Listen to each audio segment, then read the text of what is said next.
You've probably heard that stores have about a 3-day supply of food and other essentials. And while this is true in normal times, that could easily turn into 3 hours during or before an emergency or a crisis. Today, I want to go over what some of these things are that'll vanish first in a crisis. And keep in mind, this isn't a last-minute shopping list, but rather it's a list of supplies that we should already have because getting them in the future may become impossible. I recently did a video about last-minute shopping, and in that video, I mentioned that this should only be done when it's safe to do so, and they should be bonus supplies, not necessities. We should already have these things. Now, some of these items I'm going to be talking about today will disappear because stores don't carry much stock in them in the first place, and some because of the panic buying that will be going on. With the popularity of prepping these days, it's not just bread, milk, and eggs like we've heard in the past, right? People understand the importance of shelf-stable foods, and regardless whether they decide to store them beforehand or not, they will know that these things are going to be essential in an emergency or crisis situation. So with that, let's go ahead and get into these today. And there's a couple things I wanted to mention first, and that is, one, that online shopping is probably not going to be an option, either because there is no internet or because it won't be able to get to your front door. The supply lines are hampered or cut off. So you may still be able to order something from one of these online stores, but the odds of you getting it, it could take, a couple weeks, a month, or even longer. So that is something that is going to affect a lot of people, but we can't depend on these online orders. Also, the refrigerated foods in the grocery stores, if the power's still on, this is going to go very quickly. And even if the power is off, the grid is down, I think this will still go fairly quickly, just not at such a large scale, because people are still going to want the meat and the milk and the eggs and all of those things. And also with this, if the power is out, I think coolers and ice and things like that will also go very quickly. All right, so let's start this off by talking about food, because that is going to be one of the first things. That is what everybody's going to be going to the store to get. You've got your canned goods, which are going to be very valuable. You've got the fruits, you've got the vegetables, you've got the canned meats, even some of the pouches, and you've also got the soups. The canned soups, basically a meal in a can. Then you've also got the dry goods, the shelf-stable foods, the boxed meals, the pasta, the snacks, the beef jerky, all of these foods that will last a year or longer that somebody can just set on their counter and they don't have to worry about refrigerations.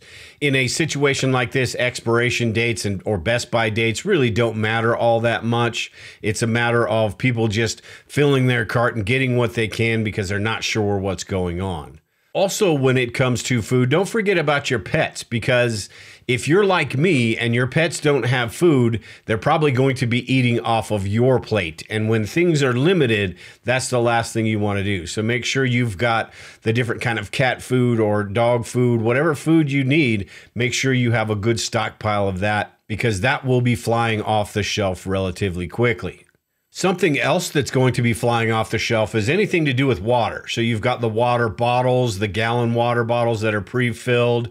You've got water containers that there's only a few of them in some of these stores, and who knows how many they have in the back room. So these are going to go really quickly. And these are something that we should all have anyway. My suggestion is at least 30 gallons per person in your home. That way it'll last you a couple of weeks at the very least. And in a situation like this, you don't have to worry about finding containers to put water in. You've already got that taken care of. Some places will also have water treatment, either the tablets or the mixtures where you can treat that water. And then you've got bleach, which we're going to go into a little bit later too, which can also help treat that water. So anything to do with water, we need to take care of those things now, because water is going to be one of the first things in just about any sort of crisis or emergency we can think of. That will be the first thing to fly off the shelves. And then you've got the medical supplies, I think, are going to go relatively quickly. First off, people are going to think about the food and the water, but the first aid supplies, there are quite a few people that will think about that. The bandages, the ACE wraps, all of those things, where there's not a whole lot of supply there. It doesn't take everybody filling up their carts with this stuff. all it takes is one or two people grabbing these first aid supplies and then they're gone. So we should have everything that we need in our home, a couple of different first aid kits and all of the different supplies that we are going to need in a situation like this to make sure we are not one of the crazy masses going out and filling our shopping cart. You've also got masks, whether you're talking about the regular surgical mask, the N95 masks. Some of these can be purchased online. And again, without Amazon or any of these online stores, that's why we need to take advantage now and stock up while we have the opportunity. You've also got over-the-counter medications at the grocery stores that are going to go fairly quickly as well. All the different types, the Imodiums, the cold medications, even just the pain relievers. All of those could go fairly quickly, so we need to make sure we have what we need. And along the same lines as prescription medications, the pharmacies are probably going to be overrun. They probably won't have a whole lot there. And while in some cases, there really isn't a whole lot you can do about stocking up for 6 months or a year with your medications, there are places like Jase Medical where you can get a 3-month supply of your prescription. So if that is something, whether you're on heart medication, insulin, or anything like that, or you're just looking at antibiotics, think about Jase Medical and what they can do. At least have a look at that and see if that's right for you. And also, if you have children, all of the baby supplies could go fairly quickly. We're talking about diapers, the baby formula. We saw there were shortages of that just a little while ago. There could be supply lines. It could be that people have just taken them all off the shelves. You've got baby wipes, and you've also got children's medications. All of these things that are going to be really important, and you're not going to want to run out of if you do have small children or babies. And if this is some sort of grid down or power outage type event, these items that supply power are going to run out quickly too. So this means the batteries, AA's, AAA's, 9 volts, even rechargeable batteries, even the battery packs may run out, the little small external battery chargers, you charge your cell phones and things. There's not very many of those in these stores, and those might run out very quickly. And generators, although you usually can't find generators at Walmart or anything like that, at Home Depot, generators go quickly. I remember during Y2K, everybody and their brother was out buying a generator. And then 2 days later, everyone was out selling generators super cheap. So generators, whether you're talking about these solar generators, you're talking about gas generators, dual fuel generators, or even the inverter generators, which are a little quieter than a normal generator. All of these are really important to have now, because when the time comes, you don't want to have to be one of those people trying to find a power source, whether that be just your everyday batteries or the battery packs or generators. And to sort of go along with these, you've got the fuel, whether you're talking about propane, you're talking about gasoline. Gasoline, it's always good to store at least 25 gallons or so for your automobile if you need to bug out or get from one place to the other. You take one of those gasoline cans, you fill your automobile with it, and take it with you to the gas station as you fill up your car. You fill up that gas can as well and put that down at the end of the line. And then with propane, most of us have the 20-gallon tanks. Make sure you have a backup of that. So you've got one hooked up to the grill and one that's full, ready to go. You've also got the smaller propane tanks for the Coleman grills that are going to go pretty quickly, mainly because there's not a whole lot of them in stock usually. And some stores even have firewood that you can buy, whether they are the fire logs or bundles of firewood. Those are going to run out really quickly as well. So making sure we have all of these beforehand is just a smart thing to do. And other things that you can find in the camping section, along with those little canisters of fuel, are camp stoves, whether you're talking about the little alcohol stove or the Coleman stoves, the larger camp stoves. There's only a few of those, and those are going to go fairly quickly. You've also got cast iron and other types of outdoor cookware that would be in this section, and some in other sections that are going to be gone as well. But you've even got fishing tackle, whether you're talking about fishing poles, the bait, the lures, things like that. Depending on your area, those could go fairly quickly, as well as the hunting. If you have that option, there are probably going to be a lot of people out hunting that shouldn't be out hunting, but some of these stores have the guns, they have the ammo that will go with it. Again, these are things we should already have. I don't know how quickly guns themselves are going to go. It really depends on what type of situation you're talking about, but the ammo will be completely depleted fairly quickly. So think about those things as well. Your self-defense, your, hunting, fishing, things like that. Think about all those things that will be important. In the sporting section, also, you've got sleeping bags, you've got tents, even winter coats and backpacks, things like that. All of those probably, depending on the climate, are going to be gone fairly quickly. So we need to have those just in case, even if it's just a 2-man sleeping tent that we keep in our garage and a couple of different sleeping bags. And it may not be for a bug out situation. It may just be because the power's out, it's cold in your home, and you need to sleep in those to stay warm. So the outdoor section is really a great place to just scout out and think about all the different supplies that you could use in preparedness.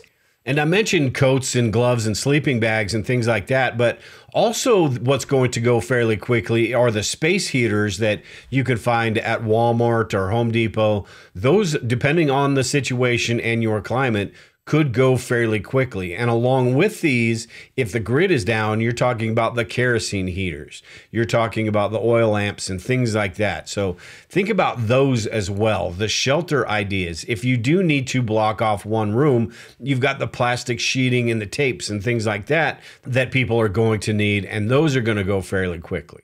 And then you've got communications, the walkie-talkies that they sell at Walmart, the regular FRS radios, even the hand crank radios. Some of those you might be able to find, the weather radios. Even if it's not hand crank and just takes batteries, there's only probably a few of those in the store, and all it takes is 5 or 10 people, and those are gone. You've also got ham radios, which are the best option when it comes to preparedness. And those are something you probably have to buy online. Those are not going to be available in the stores unless it's a specialized store. So get a couple of those. The Baofeng radios are relatively cheap.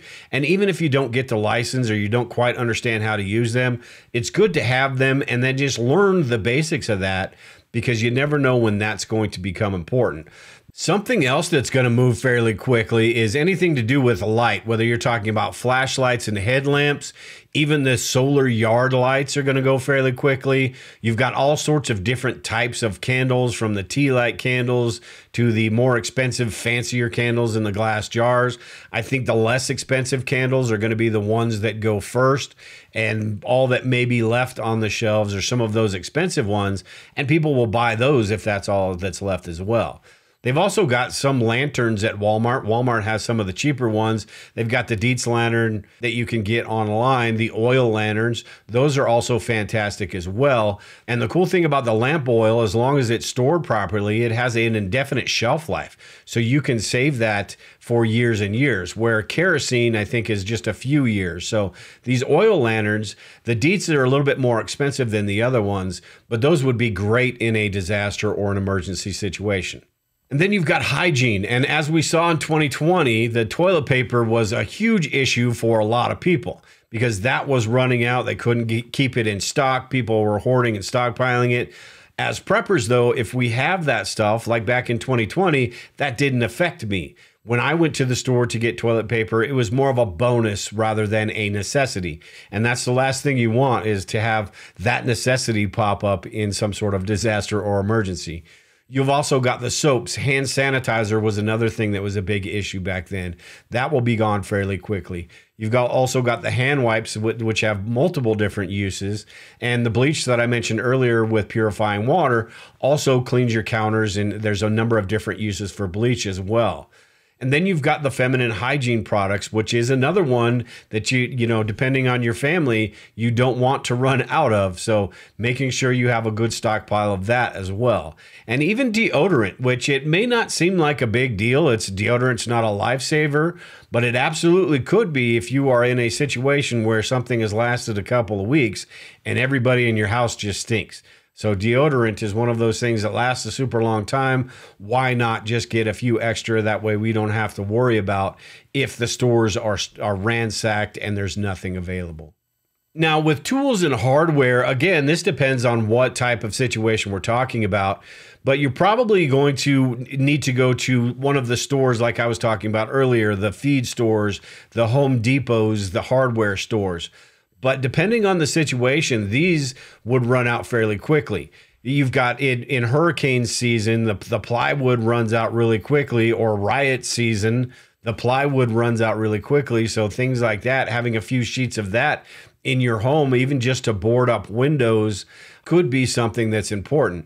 And if the plywood is flying off the shelves, so are things like hammers and drills and screws and nails, all the hardware that we're going to need. So think about those things as far as what you may need to do and what tools you're going to need to get that done.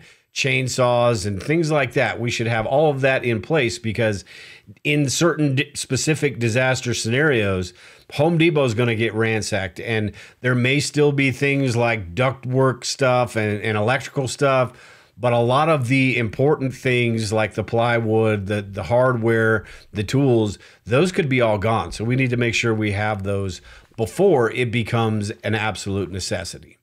And also along the same lines, you've got the tapes and glues and plastic sheeting. You can find this at Walmart as well. The better stuff you're going to find at Home Depot. This could just be for putting plastic over your windows to heat a single room. This could be because you're trying to keep contaminants from outside getting inside. So having this plastic sheeting, there are a bunch of different uses for this, even a makeshift shelter and things like that. There's a bunch of different uses for this, and tapes and glues and cordage and things like that are useful in a bunch of different situations as well. So making sure we have all of that, because those could be things that disappear relatively quickly. Something else that I think is likely to be gone really quickly is the food preservation stuff. Whether you're talking about the Mylar bags and the oxygen absorbers, those are an online thing. So if there's not many stores you can find those in. So with the Mylar bags and oxygen absorbers, we need to have those in our possession before this happens, because there will be no online shopping. You've got canning jars that you can find at Walmart. You've got other sorts of canning equipment as well. You need to learn about canning and all that, but making sure we have a good stockpile of those as well, because I think those will probably disappear really quickly as well. Again, this is not something that everybody's looking at first go, but all it takes is the right amount of people knowing what they want, knowing what they need, and that stuff is gone before you know it. And one other thing, which isn't really something you'll find on the shelves, but it's cash. Cash these days is already gone. Nobody carries cash anymore. So in a situation like this where the machines may be down, the credit card machines and ATMs, cash is going to be very, very valuable. So I've said this in a few different videos, making sure we have as much cash on hand as we can comfortably afford is going to be really important, because in a situation where people are rushing the stores and ransacking the stores, it's going to be tough for them without the cash. And this brings up another point as far as bartering, because if you have the cash, you could barter and do things like that. And if you have all of these supplies people are looking for, bartering becomes an option at that point. It really depends on how dangerous things are, how long something's going to last, and how close of friends these people are. But cash and bartering, I think, are two important things to think about. Most people aren't going to have that. And all the money that they quote unquote have in the bank, they're not going to have. But like I said, just because we have cash and we have the ability to go get some of these things doesn't necessarily mean we should, because everybody else is going to be there too. And that could be a dangerous situation. As I mentioned earlier, I did a video about last minute shopping, and I went through some of the details about what you could do, when you could do it, and some of the things that you could find. If you want to watch that video, make sure to check out this video here. I'm done today. If you have any ideas, make sure to leave them below. Take care and prepare, everyone. We will talk to y'all later.